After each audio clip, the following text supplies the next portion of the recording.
This is our last day here in Rome and the end of our tour in Europe. Kahapon, we already saw some of the attractions. In our remaining hours dito ngayon, we hope to see the other spots.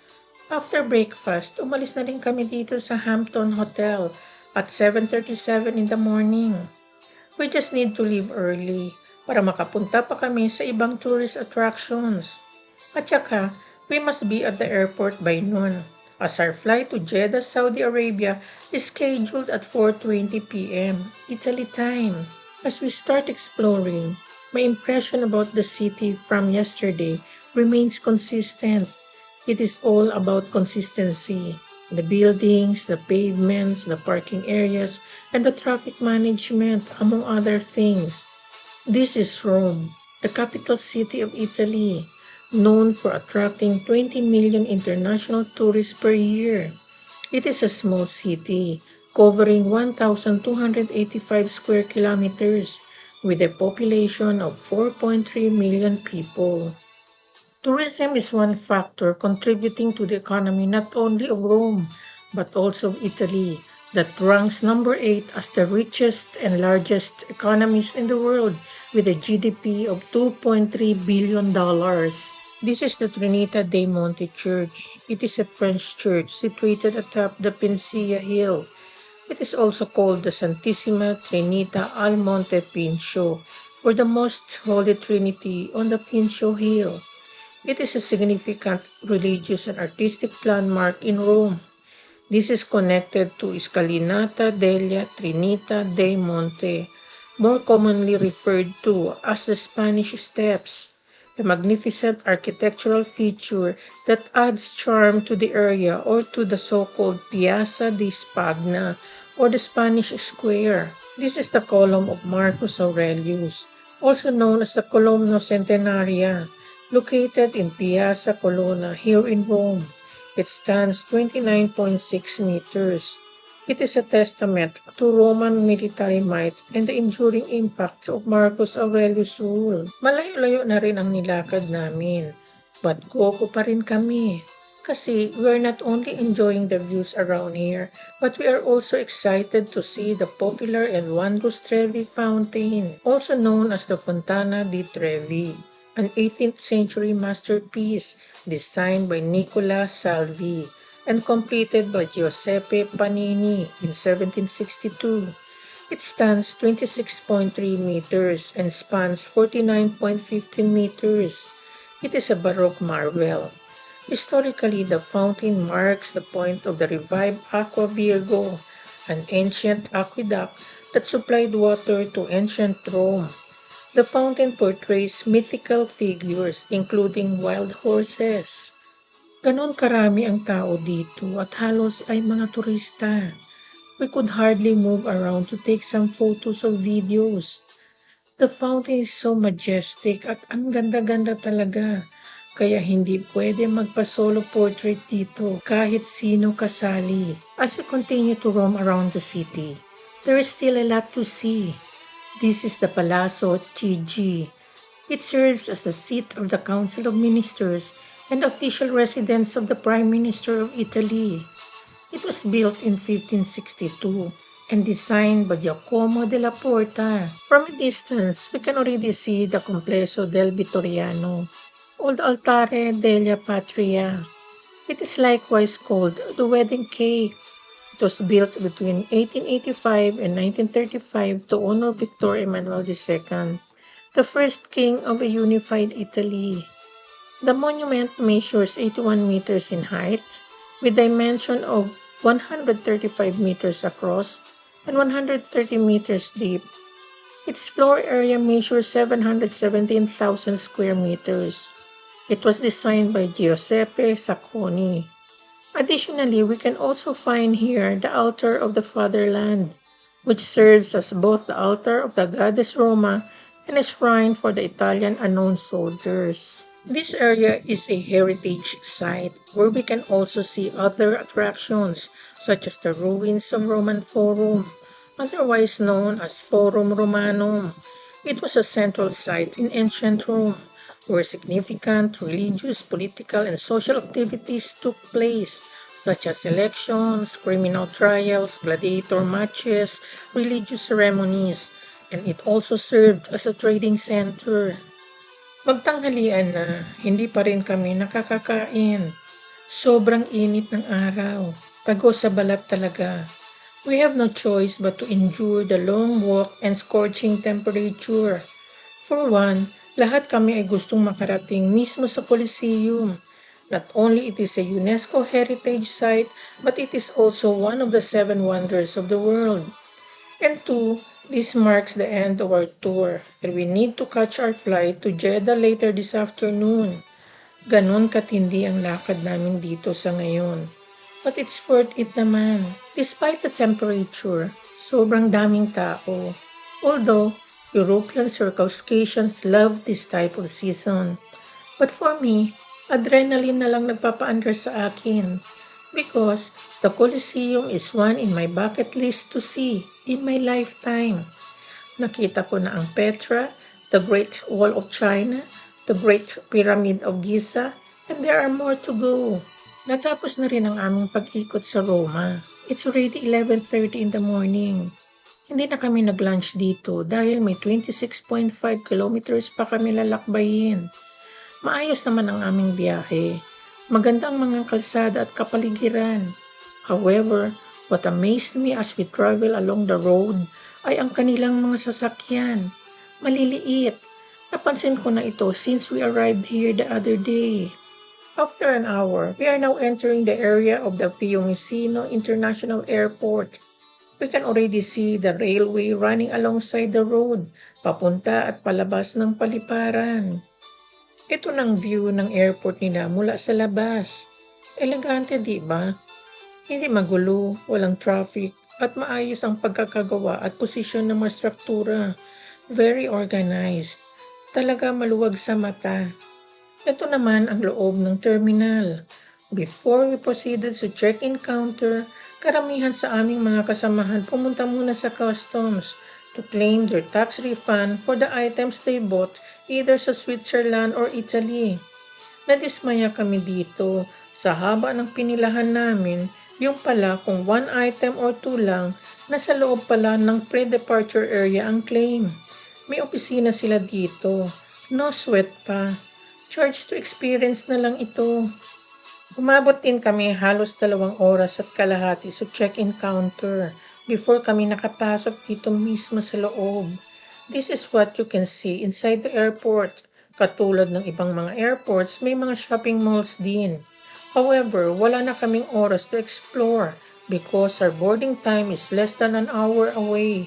Saudia Airlines is very prompt. Napansin ko ito kahit pa lang kami papunta sa Paris. Napaka-epektibo nila. Sandwich and soda lang ang aming tanghalian. Dahil ilang minuto na lang, inanunsyo time for boarding na. Eto, papunta na kami sa loob ng eroplano. Maganda ang panahon, kaya panatag ang loob namin para sa biyahe na ito. At exactly 4:20 in the afternoon, as scheduled, nasa tarmac na kami. Maluwag at maayos ang runway, sementado at aspalto. Wala akong naramdamang lubak.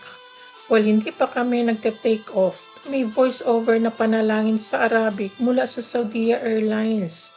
Sa kabila ng marami kong nasakyan na eroplano, dito lang sa airline na ito ko naranasan ang ganitong pagsasanay.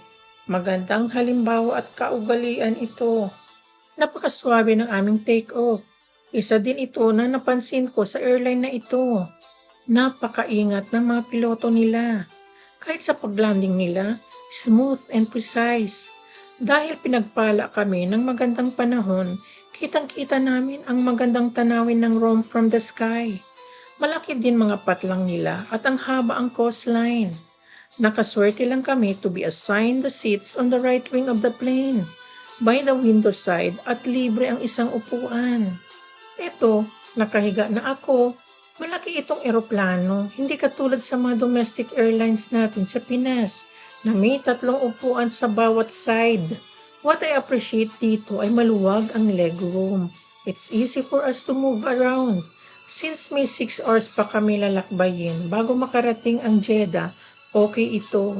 May time pa kami to sleep and rest dahil may 6 hours layover din kami sa Jeddah. But mukhang mahirap makatulog dito sa eroplano. We know for a fact Saudi Airlines serves food every now and then. Kaya hindi kami worried na light lang ang lunch namin kanina. In fairness, masarap ang food nila. In our 6 hours journey in the sky, tatawid kami sa teritoryo ng Athens, Egypt, Israel at ang Mediterranean Sea and Dead Sea. However, we will miss the chance to see the views in some of these places as we approach our destination because the sun will have set by the time we pass by.